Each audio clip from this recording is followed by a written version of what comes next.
Unnatural sex के चलते गई पत्नी की जान। छत्तीसगढ़ हाईकोर्ट ने पति को नहीं माना दोषी। आज भी क्राइम नहीं माना जाता मैरिटल रेप।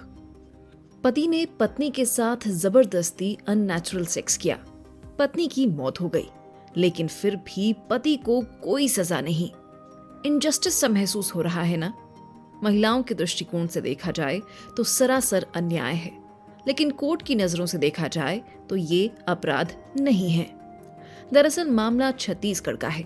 11 दिसंबर 2017 को छत्तीसगढ़ के बिलासपुर के सरकारी महारानी अस्पताल में एक अधेड़ महिला को भर्ती करवाया गया। महिला के प्राइवेट पार्ट्स पर गंभीर चोटें थीं। इस वजह से ब्लीडिंग हो रही थी। संदिग्ध मामला देखते हुए बोधघाट थाने की पुलिस बुलाई गई। महिला ने कार्यकारी मजिस्ट्रेट को बताया कि उसके 40 वर्षीय पति गोरखनाथ शर्मा ने उसकी मर्जी के बिना जबरन अप्राकृतिक यौन संबंध बनाए, जिससे वे बीमार हो गईं। पहले बच्चे के जन्म के बाद से उसे बवासीर की समस्या थी। इस वजह से उसे प्राइवेट पार्ट से ब्लीडिंग और पेट में दर्द होता था। इसके बावजूद पति अप्राकृतिक संबंध बनाता था। 11 दिसंबर को बयान देने के कुछ समय बाद ही महिला की मौत हो गई। महिला के बयान पर पुलिस ने आरोपी गोरखनाथ के खिलाफ आईपीसी की धारा 304, 376 और 377 के तहत मामला दर्ज कर गिरफ्तार कर लिया। 11 फरवरी 2019 को जगदलपुर की फास्ट ट्रैक कोर्ट ने आरोपी गोरखनाथ को 10 साल के कारावास की सजा सुनाई।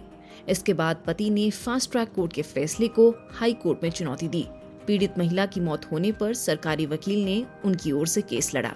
अब 10 फरवरी 2025 को छत्तीसगढ़ हाईकोर्ट के जस्टिस नरेंद्र कुमार व्यास की सिंगल बेंच ने मामले पर फैसला सुनाते हुए पति को रिहा कर दिया है।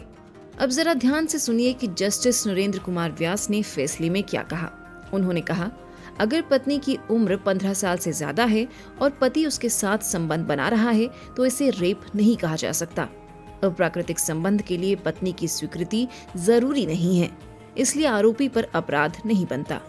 सुनवाई के दौरान बचाव पक्ष ने गैर इरादतन हत्या को लेकर सफाई देते हुए कहा कि आरोपी पति के खिलाफ कोई पुख्ता सबूत नहीं मिला। ये पूरा केस सिर्फ महिला के बयान पर आधारित था। इस पर हाईकोर्ट ने कहा कि बिना किसी सबूत के आधार पर नहीं कहा जा सकता कि महिला को सेक्स के दौरान चोटें लगी थीं, जिस वजह से उसकी मृत्यु हुई।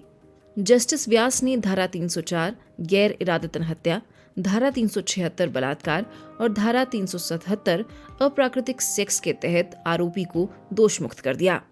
हाईकोर्ट का कहना है कि आईपीसी की धारा 375 के सेक्शन 2 के प्रावधान के मुताबिक पति का अपनी पत्नी के साथ यौन संबंध बनाना बलात्कार नहीं है।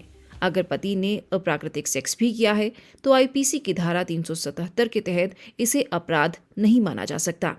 बता दें कि किसी महिला के साथ रेप पर आईपीसी की धारा 375 और 376 के तहत मामला दर्ज किया जाता था। अप्राकृतिक यौन संबंध के लिए धारा 377 थी, लेकिन इन कानूनों में पति पत्नी के संबंधों को अपवाद यानी एक्सेप्शन माना गया है। यानी अगर पति जबरन शारीरिक संबंध बनाता है तो ये रेप की कैटेगरी में नहीं आएगा। 1 जुलाई 2024 से आईपीसी की जगह लागू हुई भारतीय न्याय संहिता यानी बीएनएस में भी वैवाहिक बलात्कार यानी मैरिटल रेप को अपराध नहीं माना गया है। साथ ही बीएनएस में आईपीएस की धारा 377 जैसा कोई प्रावधान नहीं है जो अप्राकृतिक यौन संबंध को अपराध घोषित करता हो। गौरतलब है कि राष्ट्रीय परिवार स्वास्थ्य सर्वे के मुताबिक देश में अब भी 10 में से 3 महिलाएं पति की शारीरिक या यौन हिंसा का सामना करती हैं। दुनिया भर के 100 से अधिक देशों में मैरिटल रेप को अपराध माना जाता है।